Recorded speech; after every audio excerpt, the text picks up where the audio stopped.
This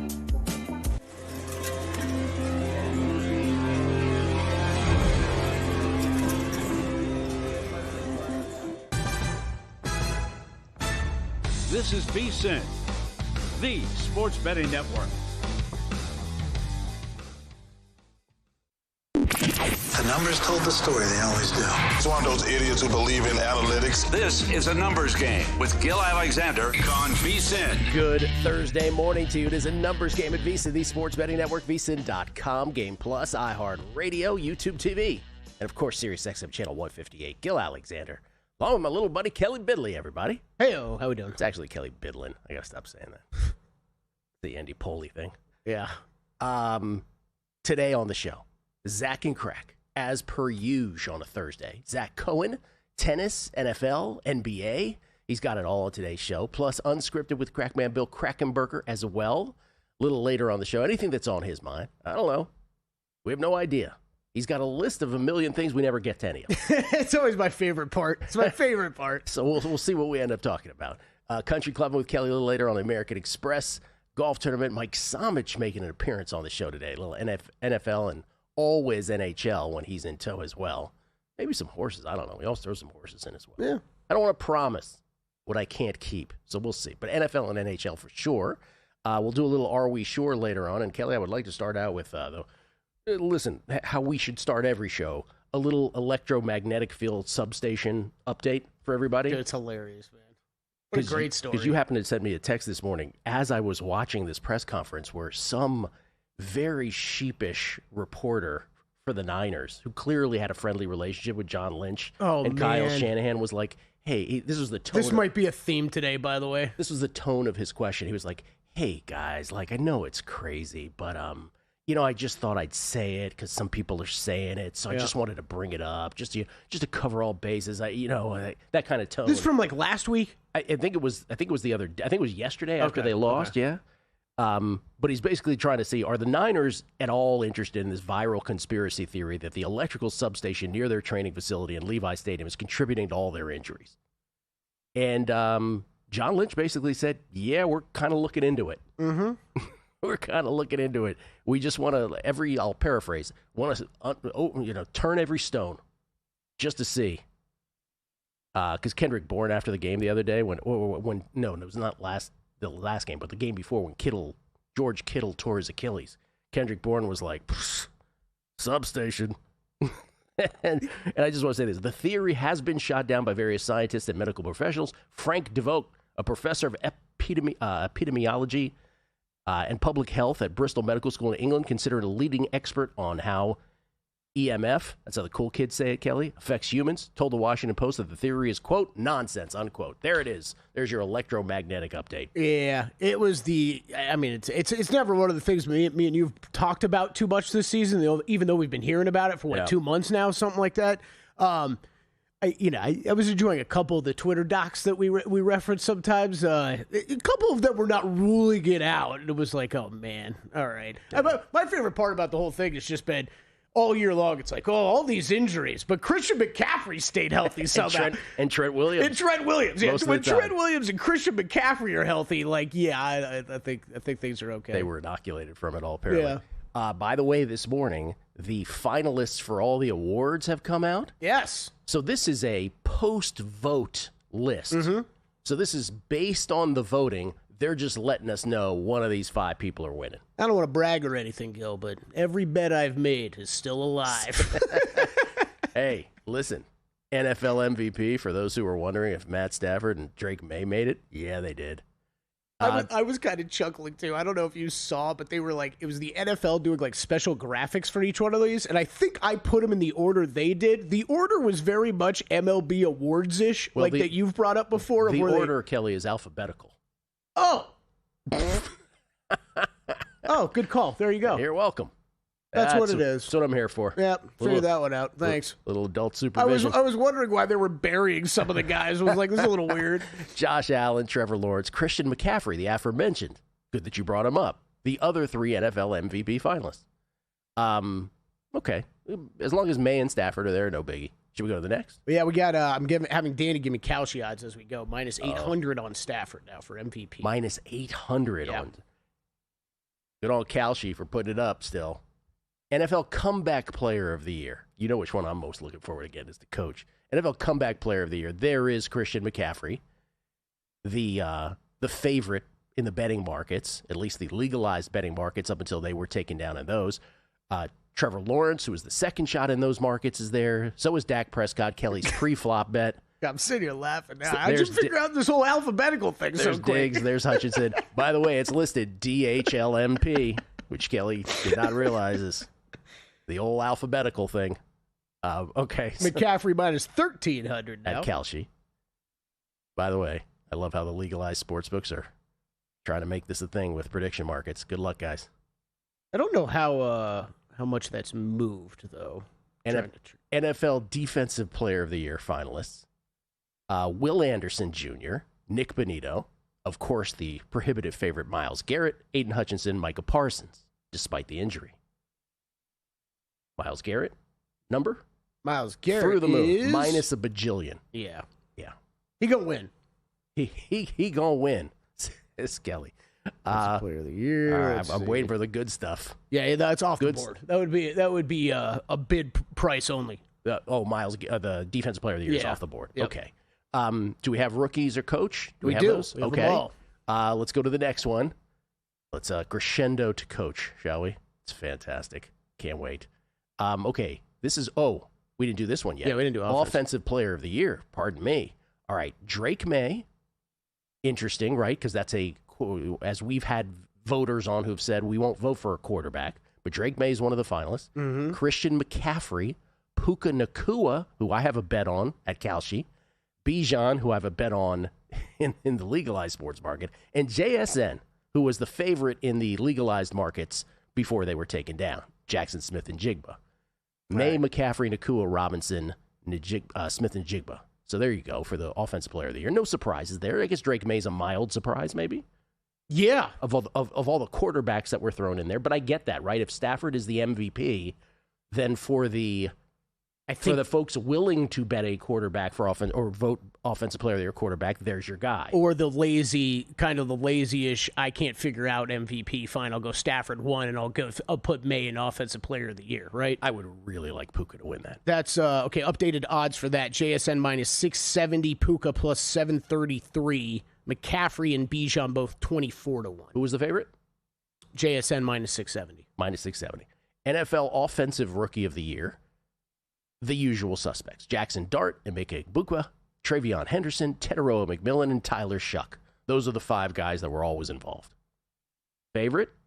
Yeah, this is kind of funny because these are the five guys, right? We've talked about all season long. I guess tight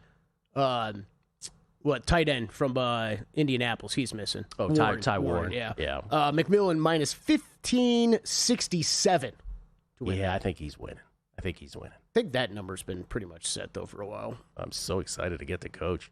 NFL Defensive Rookie of the Year: Abdul Carter, Nick Emmanwori, James Pierce Jr., Carson Schwessinger, and Xavier Watts. So what I love about that is that Watts got in there, which, again, so for those who are like, the Rams got the Falcons pick in the first round, the Falcons ended up with James Pierce Jr. and Xavier Watts from that trade. So for those who are like, the Rams lifted it. No, they didn't. Falcons couldn't be any happier with that trade on draft day. It's kind of comical, though.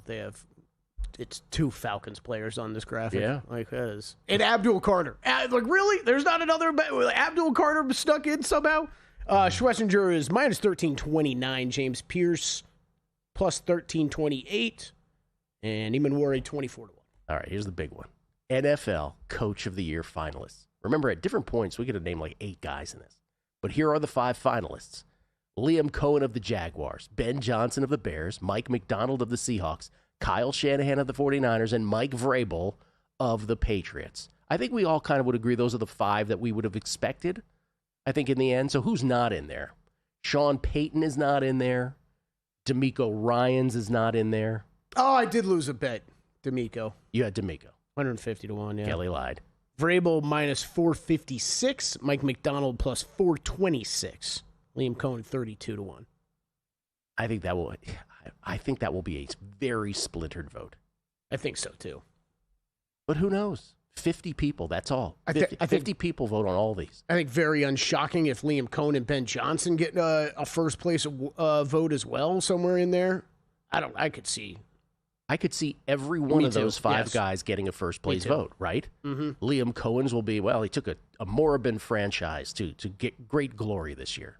Ben Johnson, oh my God, what an absolute shift for the Bears. And by the way, what he left behind, what an absolute shift downward in Detroit. Mike McDonald, number 1 seed in the better conference, in the best division. Mm-hmm. Kyle Shanahan overcoming all the injuries. And Mike Vrabel just absolutely having a spectacular season with the New England Patriots. I think every one of those guys is going to get a first place vote. Who do you is the least likely to get one? Least likely to get a first place vote? Yeah. Because my mind has shifted on this, I think. I will say Liam Cohen. I'm going to go Kyle Shanahan. Yeah, somebody's going to give him a first place vote. All it takes is one of the 50 to be like, I don't care what anybody says. Electromagnetic field. We bring it full circle. That's right. We bring it full circle. Battle through that. Injuries. That's right. Electromagnetic fields. Everything. All of that. The NFC West. Yeah, man. Anyway, so those are the finalists. That's post-vote finalists. So we know for a fact that the winner comes from that group. As we do that, we do it with 3. I think in MLB, they give us 3 finalists at the end, where we find out that Spencer Strider is not even a possibility, that kind of thing. So it's what MVP, it's 1 through 5 they rank it, and then every other one it's 1 through 3, I believe. Is that how the voting works? I believe so. I believe that's how it works, yeah. When will these be announced? Here in a couple weeks, I believe, right? Yeah. They don't wait. Unlike MLB, you don't wait till Thanksgiving. It's before the Super Bowl. It is before the Super Bowl. February 5th. There you go. 3 days before the Super Bowl, and it's all of them in the same day. Mm-hmm. Is that right? Yep. And then we get to go to dinner with Aaron Schatz, and then he finds out that he's the only one that kept somebody from being unanimous. And then we lose Aaron for 5 minutes. That's how it goes. We'll have to keep the Matt Brown tradition going. Yeah. Because the past 2 years we've all been out to dinner. Oh, is that right? Yeah. Okay. We'll come back. More football. Are we sure? We'll do it all on a numbers game at VSiN, the Sports Betting Network. Laptop or phone, couch or sportsbook, VSiN goes where you go. Wherever you watch VSiN, the experience stays seamless. Live shows, replays, and sports-specific clips all at your fingertips. VSiN Watch puts you in the driver's seat. Available in Roku, Samsung, Amazon, iOS, Android, app stores, or get it direct from the source at VSiN.com. Download VSiN Watch today on your favorite app store and join us on the Sports Betting Network. This is VSiN, a network of sports betting analysts, writers, hosts, and handicappers, all here to help you become a more confident bettor. We broadcast live every day from Las Vegas, the sports betting capital of the world, and from studios across the country, giving you insight from every angle of the action. Take VSiN with you wherever you go with the VSiN Watch app, or catch us on streaming platforms and regional sports networks. You can also listen live on SiriusXM Channel 158 and on radio stations nationwide. Check out VSiN.com as well for betting tools, exclusive betting splits, AI-powered player prop projections from Opta, pro picks for every game, plus in-depth betting guides and articles built to give you an edge. From sharp betting analysis and daily best bets to insider interviews and expert breakdowns, VSiN is your trusted source for everything happening in the world of sports betting. See everything we have to offer at VSiN.com and become part of the Sports Betting Network. Coming up on Thursday's edition of Money Moves, it's going to be fun. We've got Jeff Erickson from RotoWire checking in, get his best bets for conference championship weekend in the National Football League. And Greg Peterson will stop by as well, get his best bets for a mid-major Thursday, as well as looking ahead to a big weekend in college basketball. And we'll take our first look at bracketology, which teams are on the bubble, and is there some odds we can hunt out to make the NCAA tournament. That's coming up on Thursday's Money Moves, so don't miss it. 11 to 1 Pacific, 2 to 4 Eastern on VSiN, the Sports Betting Network.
Numbers Game on VSiN, the sports betting network. Want to bet smarter? Start with smarter insights. Right now you can check out Greg Peterson's college basketball best bets.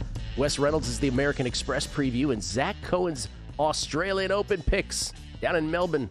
I went 2-3 yesterday for minus 3/4 of a unit. God, you suck. And later today, you can check out Zachary Cohen's NBA best bets, Jonathan Davis's NHL picks and props, and AFC and NFC championship best bets. Right now, use promo code ANG. ANG as in a numbers game. That would be to save $60 off a VSiN Pro annual subscription at VSiN.com/subscribe. We get tweets at Beating the Book. Always appreciated.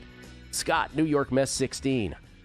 We put up that Oz Perlman appearance on our show a few years back.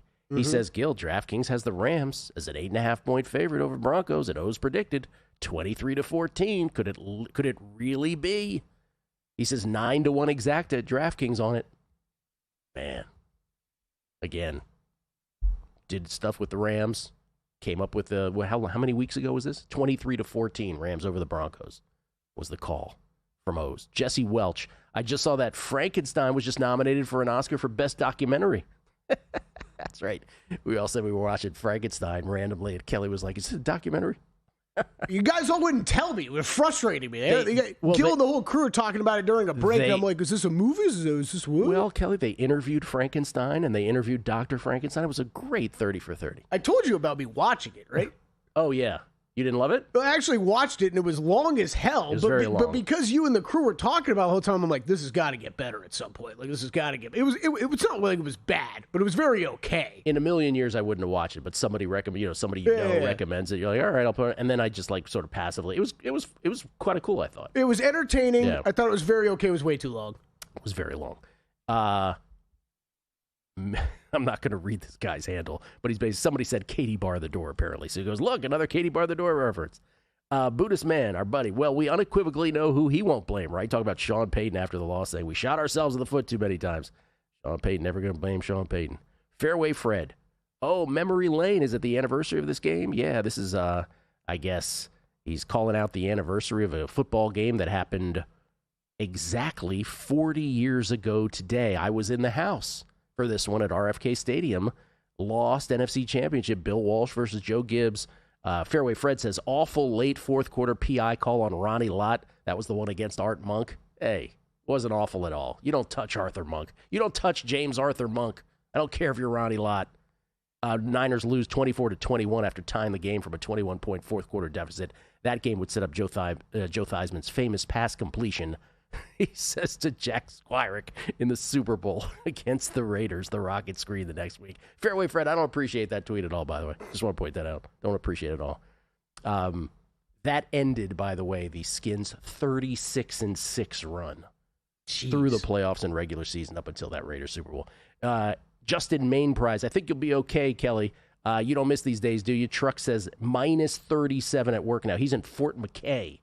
Fort McKay. Alberta, Canada, it looks like. Alberta, Canada? Is that where he is? Northeastern Alberta. Wow.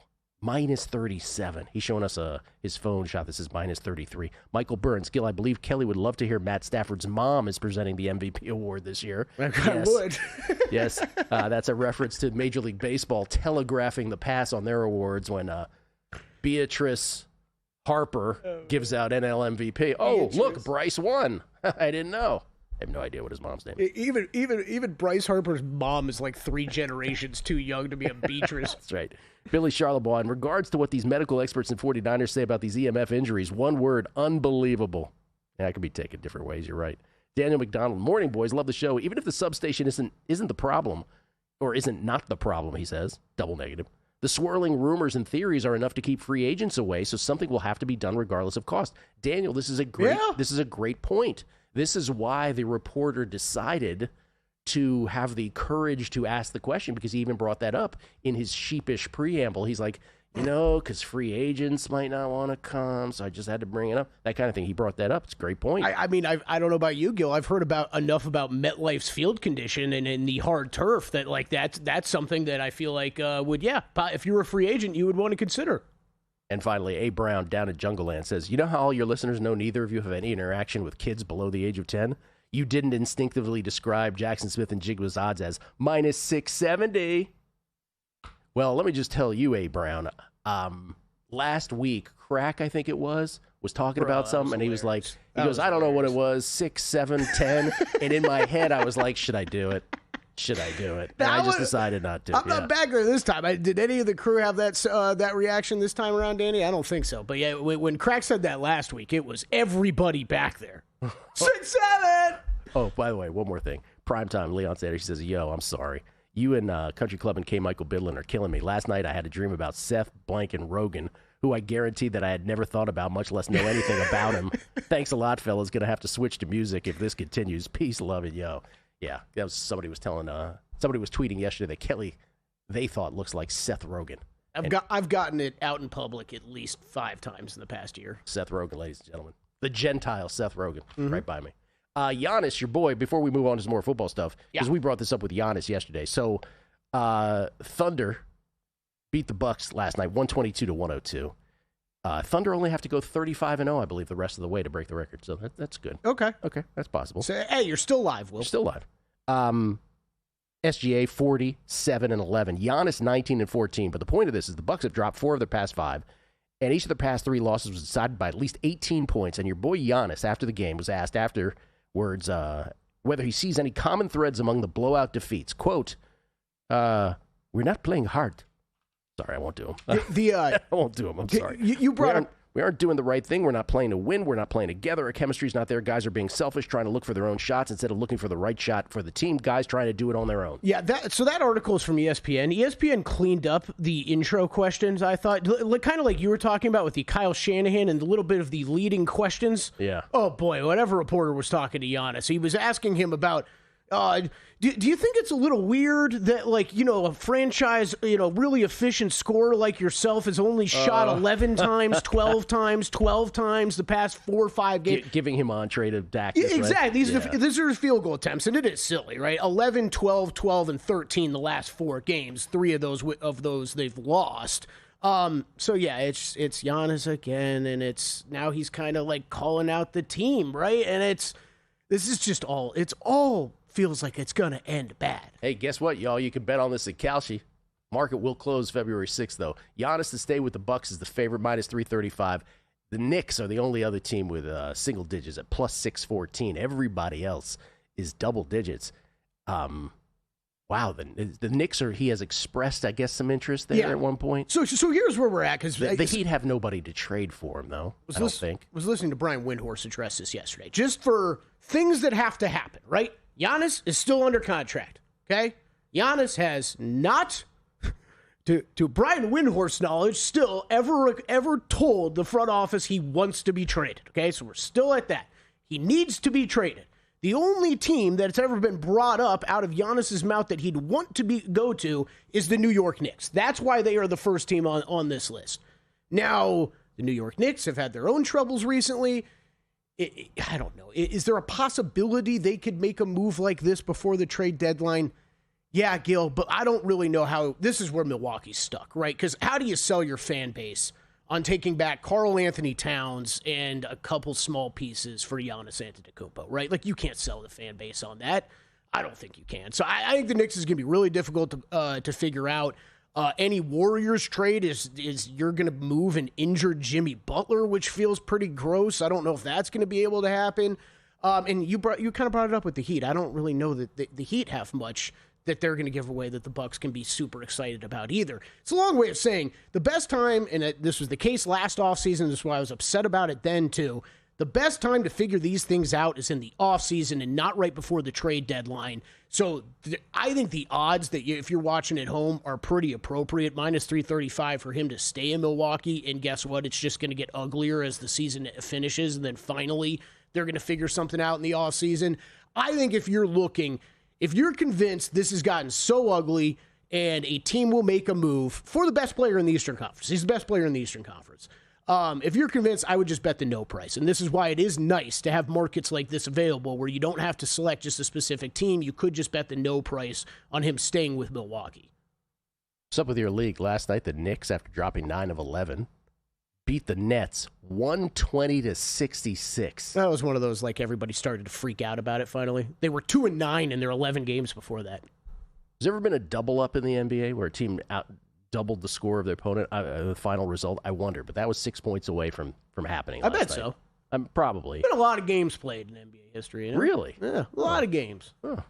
Note that on this one, Kelly, it was not done alphabetically. This one, it's by odds. Bro. You can make fun of me. Thank God Gil Alexander's here sometimes. He could have let me get 4 graphics into that before calling that I can't believe I don't know why they listed it this way. That's great. That's the old alphabetical curveball. We will come back. We have some football props that we want to get into. We'll get to them later. For championship week as well. But Zach Cohen's going to join us. And I want to hear what Zach has to say about this, too. We'll me and him have talked a lot of basketball, but not about this recently. We'll get his NBA plays, his tennis plays for today. The third round begins at the Australian Open. And, of course, championship week with Zach next on a numbers game at VSiN, the Sports Betting Network. Time. There's nothing more valuable. It's what drives everyone to make the most of every moment.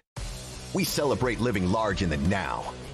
In a city where time disappears, we create experiences that electrify the soul and memories that will last forever. We go big. We go all night. And here, everyone is invited. So get loose and get loud. This is Circa. You'll have the time of your life. Elevate your sports betting game with VSiN's exclusive betting splits.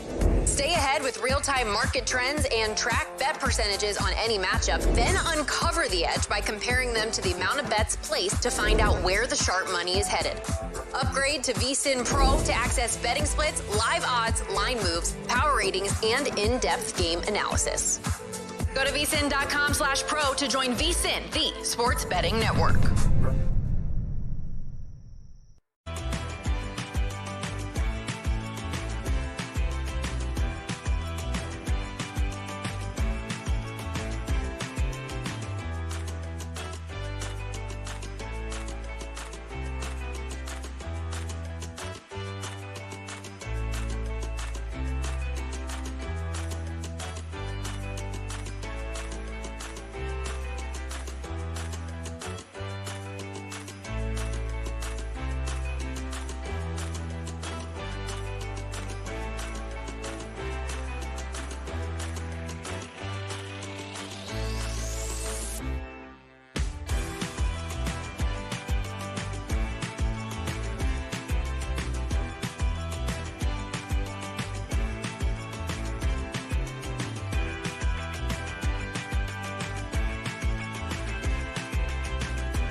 This is VSiN, the sports betting network.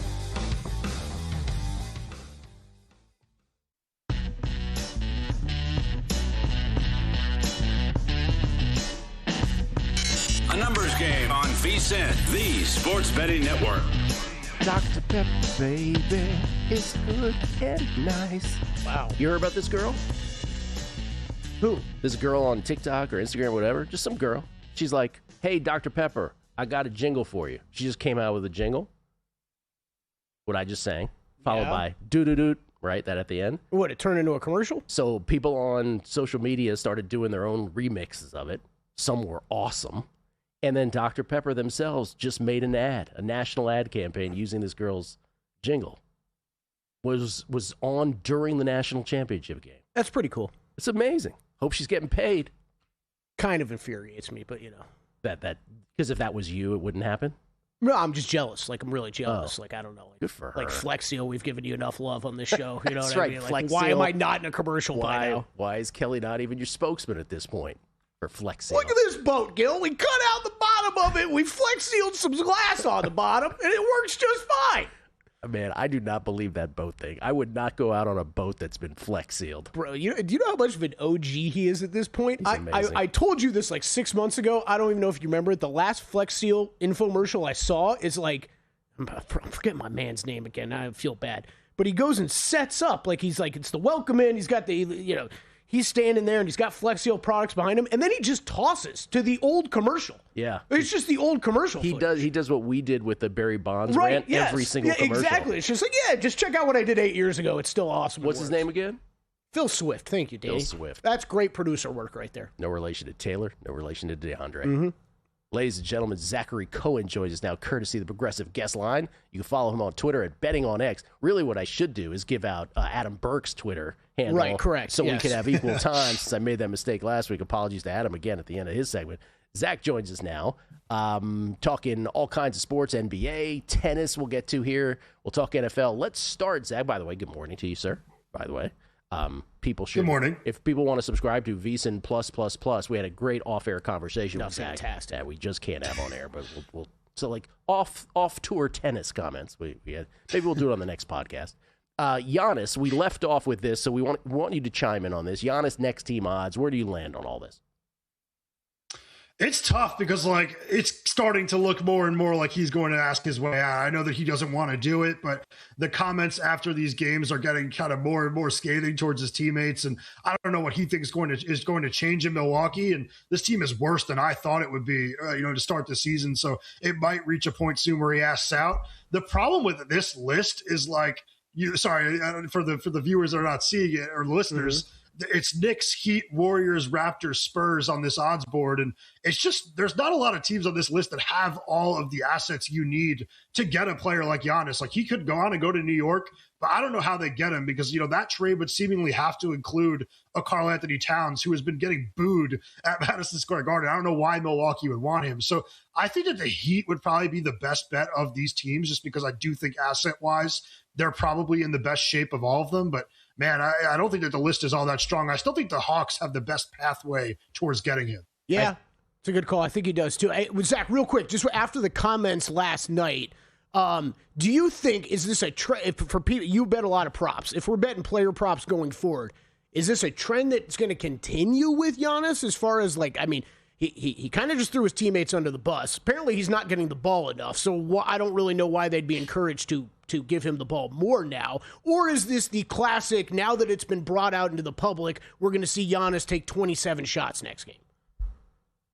Yeah, I just think it's going to be more of the same from Giannis, like of what we've seen throughout his career. I think it was just kind of garbage post-game talk. I don't think it's going to be a trend that we see moving forward. Like, it was a game against OKC. It's not that crazy to think that, like, they did a better job defending him off the ball. It wasn't as easy for him to get his touches. I think that that's kind of getting lost in the shuffle a bit. So I just kind of think it's going to be back to normal next game. I don't think there's going to be any freezing out of Giannis. I don't think there's going to be any concerted efforts to get him more touches. I just think it's going to be something that we look back on and it's just another shot at his teammates. When the trade happens, is Thanasis part of a package deal, or is it the type of thing where 2 weeks later they see him at the end of the bench and they're like, "Oh, we forgot. We gotta send him along as well." I'm curious. You have 2 plays in the NBA tonight, Zach. What are they? I have the Rockets money line against the 76ers. It's a pretty good rest spot for Houston against a Philly team that's playing a third game in 4 nights. This Rockets team, honestly, like they've been a little bit disappointing this year, but you look at some of the numbers, they're still really strong when looking at their advanced stats profile. They're number 2 in the league in adjusted net rating. They are also the 4th best defensive team in the league. And one of the things that the Rockets do very well is they get back on defense. They're number 3 in the league in points allowed per 100 possessions in transition. That's really big against the 76ers because Maxey and Edgecombe are so freaking fast that they can just kill teams with their speed. But I don't think that's going to happen against Houston. I do think Amen Thompson's going to take one of those 2 guards kind of out of the play when he is, covering them. And I also think that overall, while, Steven Adams is out for the Rockets, they're missing, a big offensive rebounding presence. I still like the way that Houston's, the rest of their lineup is much bigger than Philly's. Okay. And then you are fading the Warriors, the post Jimmy Butler Warriors here. Yeah, I'm taking the Mavericks plus 5.5 at -110 against the Warriors. I think that Golden State's in a really weird spot right now because it's not just that they have to replace Butler's production. It's that they need to do it like with very few trade assets. He's a player that impacts the game on both ends of the floor. And I think just mentally right now, that locker room's got to be in a fragile place because I talked about it with Kelly on Hardwood Handicappers, which is available wherever you get your podcasts.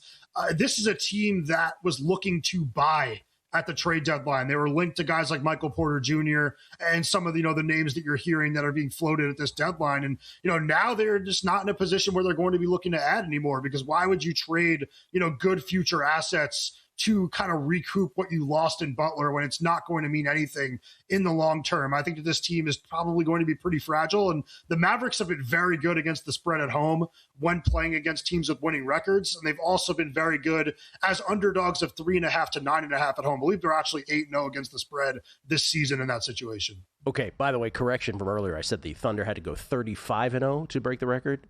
I shortchanged them. 37-0 to break the record. That's what they have to do. Okay. Currently 37-8. So there you go. Small task. Okay, to tennis, the Australian Open. First of all, how's the tournament gone for you so far, Zach? I think I'm a little up. I need to go back and look at all my numbers because I do have Challenger stuff as well, and it's just all in one file. I really need to do a better job of separating it, but I think I'm up a little in the Aussie Open. Last night, I did have Bartukova Good for you. Bencic, so that was a small play, but I ended up cashing big because it was plus 860, so that was nice. Wow, that's amazing. You had her to beat Bencic? Yes, I had a plus 1.5 sets as the bigger play, although not even a full unit on that. And then I had a smaller play on the money line. I've just watched a lot of her, like kind of at the lower levels of tennis. And I think she's really crazy talented. And I thought she looked all right in her match against Kasatkina. It didn't look like the moment was too big for her. And Bencic, as good as she is, just not a player that you could really trust match by match. See, against Kasatkina, I had the numbers pointed to Bartukova, and I didn't have the onions to play it. And I hated myself after that. But not for 1 second would I have played her against Bencic, so good on you for that. The player I have regret on yesterday was I had my numbers pointing to Selekmetova, against Badosa, and again, I didn't pull the trigger on that. So my tournament there's a lot of regret so far in my tournament. I had one bad day, so I'm kind of right on even as well so far through 2 rounds. All the future's still intact. And so because now we're at the 3rd round and it's only like brackets of 32, I was able to actually get ahead of this. And so I've just submitted my picks, and you, sir, and I have matched on 2. What are your Australian Open picks for everybody? Yeah, so I'll start with the one that we're not on together. I have Cam Norrie against Alexander Zverev over 3.5 sets at -137. That's really because I just haven't been that impressed with Zverev. Going back to the second half of last season and the start of this season, I think that he's been struggling to kind of win matches convincingly. I mean, both of the matches he's played in Melbourne so far have gone to 4 sets. And I think that Norrie has pushed him before at this very tournament, and he's pushed him before in general. I mean, this is a player that is very, very tough, very competitive. He's not going to quit on like anything. And he does kind of have like a forehand that can be really loopy, that can kind of change angles up on Zverev a little bit and really just kind of throw him off. And Norrie has been serving very well since the start of the season. So I could see this being a match with a tiebreaker or 2. And those are the types of matches that I generally do think get extended a little bit. I think the tiebreakers, while they favor one player usually, I do also think that they're kind of coin flips. All right. And the ones we match on, let's start with Iva Jovic. Yep, I have Jovic plus 122 against Paolini. That's another one where it's like form really shouldn't matter this early in a season. Like there shouldn't be that much tennis, but Jovic has played 11 matches. She's 9-2 heading into this match. So you could make a good argument that she's like the hottest player on tour coming into this match. And Paolini is a player that really looked like the worst player in the field at last year's WTA finals, and then hasn't looked that great to start this season either. So I think it's a gettable, match here for Jovic, who I think is going to be a big factor on the WTA tour for a very, very long time. Only 17 years old, very talented. And then Andre Rublev's a favorite against Francisco Cerundolo, but not a big enough favorite in my opinion. Yours too. Yeah, I agree. I mean, Cerundolo has better numbers when looking at just last year, but if you kind of break things down to 3 years and look at a larger sample size, I think Rublev's the stronger player there. Don't let us down, Rublev. Get to your, normal quarterfinal that you normally get to. Andre with a Y. Well, just win this one. That's all we ask. NFL with Zach next on A Numbers Game. VSiN's player prop projection tool is now available for the NBA. Get projections for points, assists, rebounds, and more powered by Opta AI. On VSiN.com/NBA props, we line up our projections against the latest DraftKings odds so you can quickly spot mismatches and find value before the market adjusts. The NBA player prop projections tool is available exclusively to VSiN Pro subscribers. Check it out now at VSiN.com/NBA props and join us on the Sports Betting Network. Join the guru, John Hansen, at the intersection of prop betting and fantasy sports on Prop Points, only on VSiN. You know what? I'm going to blame Andy Reid for cronyism because Matt Nagy stinks. A guy like Jefferson, you got to be a part of the solution, not part of the problem, and he's been part of the problem. John and his guests will help you find the connection between the two and give you his expert advice on how to capitalize when a number is too good to pass up. Prop Points, weekdays at 1 p.m. Eastern on VSiN.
Numbers Game on VSiN, the Sports Betting Network. Hey, don't forget to check out the Sharp Plays, unmatched transparency with records updated daily, AI betting analysis, real-time global betting information, and alerts directly from the pros. SharpPlays.com. Check them out. Scan the QR code there for more. We get tweets.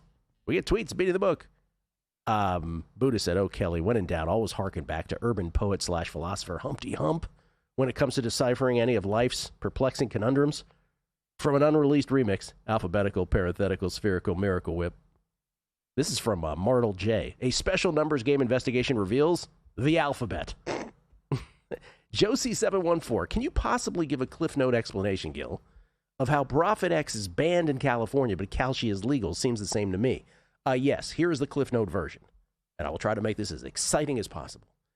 Profit X falls under the sweepstakes umbrella, and so is its own sort of umbrella that is available in a little, just shy of 40 states.